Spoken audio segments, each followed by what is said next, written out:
choosing authenticity over approval doesn't mean you stop caring. It means you start caring more about what really matters. Your joy, your truth, your inner peace. You stop living for the highlight reel and start honoring the behind the scenes journey.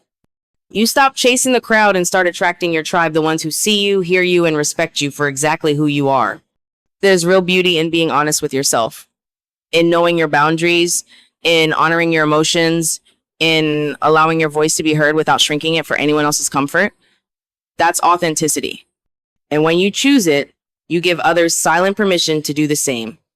You become a lighthouse, a safe space, a reminder that showing up as your whole self is not only allowed, it's celebrated.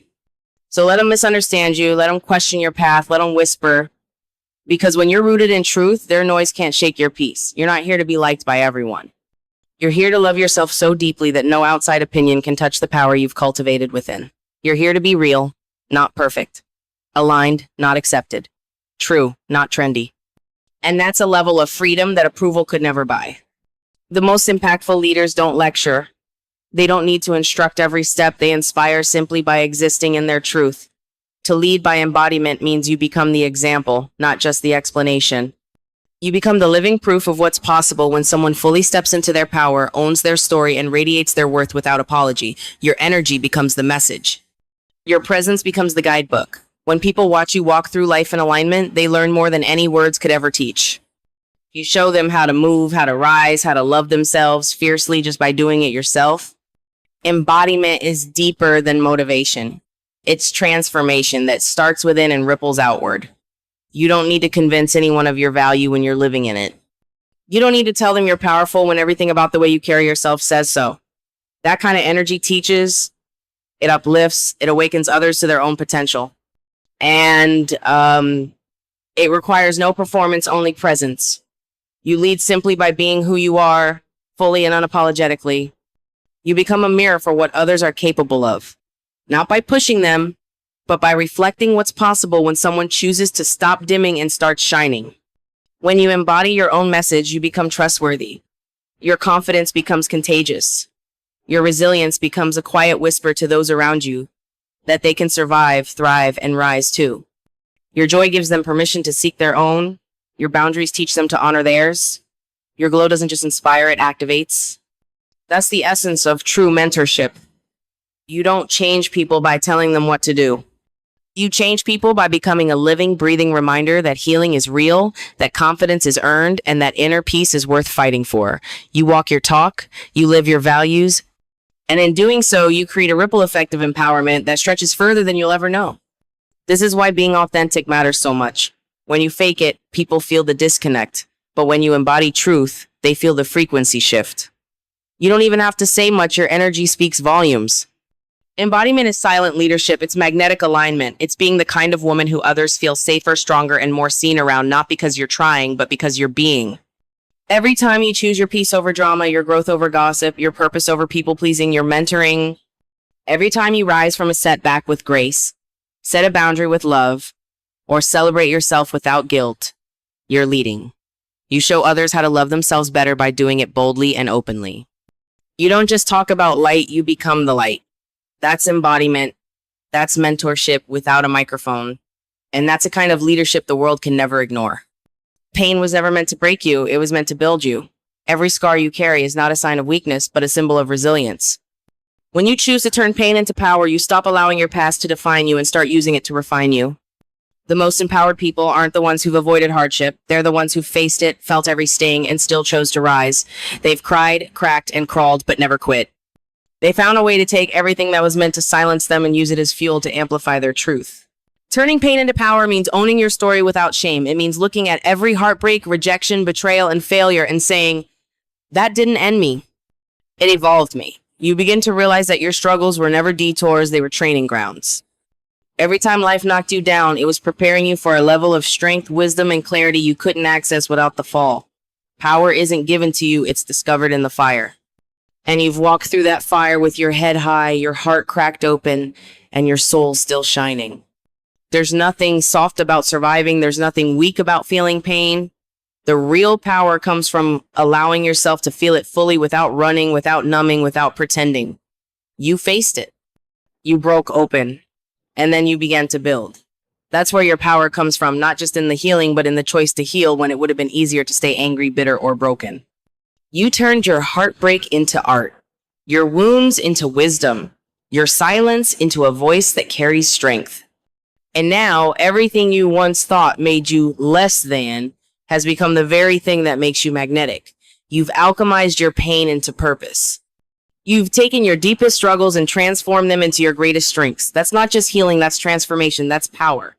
You now carry a kind of beauty that can't be bought, learned, or imitated. It's earned, it's lived. And when people look at you, they may not know your full story, but they feel your strength. They feel the weight of the battles you fought in the way you hold your head high. They feel the depth of your soul in your laughter, your presence, your poise. That's what happens when you've turned your pain into power. You become untouchable.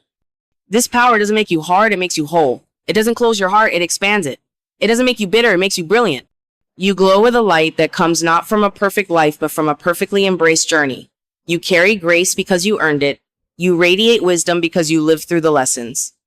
And now, your very existence is a testimony that even the deepest pain can be transformed into the most radiant power. Softness is one of the most misunderstood forms of strength. In a world that often celebrates toughness, aggression, and loud success, softness can be mistaken for weakness. But true softness is intentional. It's powerful. It takes incredible strength to remain kind in a world that has tried to harden you. It takes courage to open your heart again after it's been broken, to choose compassion when anger would be easier, and to hold space for others while still protecting your own peace. That kind of softness isn't fragile, it's sacred. And it's one of the most resilient forces you can embody. Being soft doesn't mean being passive. It doesn't mean letting people walk over you or ignoring your boundaries. On the contrary, true softness stands firm. It knows what it deserves. It can say no with love. It knows how to walk away from anything that doesn't feel aligned without needing to destroy it on the way out. Softness knows it can be both tender and unshakable. It understands that the highest form of emotional maturity is not in how loudly you react, but in how gracefully you respond. To be soft in this world means you've chosen healing over hostility. You've decided that love will always be your language, even if the world doesn't always speak it back. It means you've built yourself from the inside out and understand that nothing external can shake the foundation you've created. When you choose softness, you choose self-respect. You choose depth. You choose to rise above the noise and stay centered in your own peace. That's a choice only strong souls can make consistently. Softness is also the space where intuition lives. When you're soft enough to listen inwardly, to hear your own inner voice beneath the chaos, you gain clarity that others miss. You stop reacting out of fear and start responding with wisdom. You don't need to compete or compare because you're grounded. You trust your timing.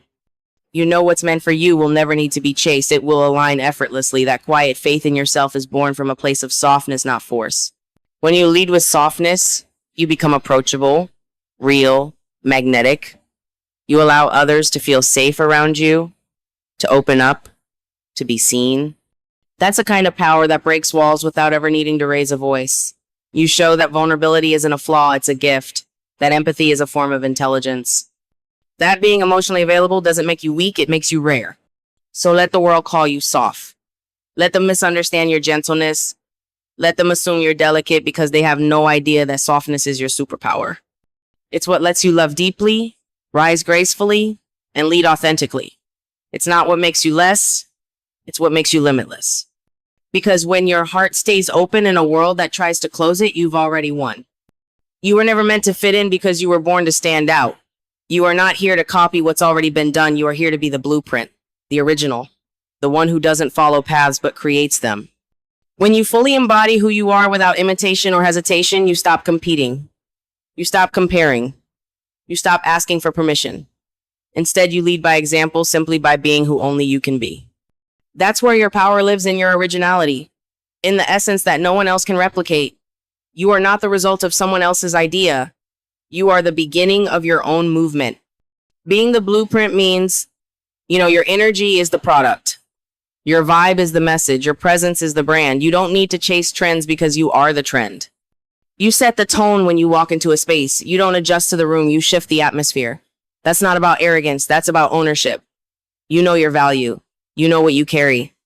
And you know that your authenticity is what makes you unstoppable. When you embrace being the blueprint, you stop shrinking for the sake of comfort. You stop diluting your glow so others won't feel insecure. You realize that shining fully isn't about being better than anyone, it's about being the best version of you. And when you show up as that version, you give silent permission for others to rise into their own. You teach people how to stand in their truth by standing firmly in yours. You don't wait for validation when you're the blueprint. You move differently because you're tapped into your own rhythm. You speak differently because you're channeling something real. You make choices not based on what others expect, but based on what your soul knows. That level of self-trust is magnetic. It's the kind of confidence that can't be taught. It's lived, earned, and owned. Being the blueprint also means that not everyone will understand you, and that's okay. Pioneers are often misunderstood before they're celebrated, but you're not here to be understood. You're here to be authentic. And in doing so, you'll naturally attract the people, opportunities, and experiences that resonate with your real frequency. You stop trying to convince and start focusing on creating. That's what leaders do. They don't follow, they build. They don't wait, they ignite. Every time you choose yourself, every time you honor your vision, every time you stay true to your essence, you deepen your identity as the blueprint. You become a walking standard. A living example of what's possible when someone refuses to conform and instead chooses to create. You're not a reflection, you're the source. You're not a copy, you're the original. And your life is not a performance, it's a prototype for others to be inspired by. When you own that, you don't just live, you lead. Boldly, brilliantly, unforgettably.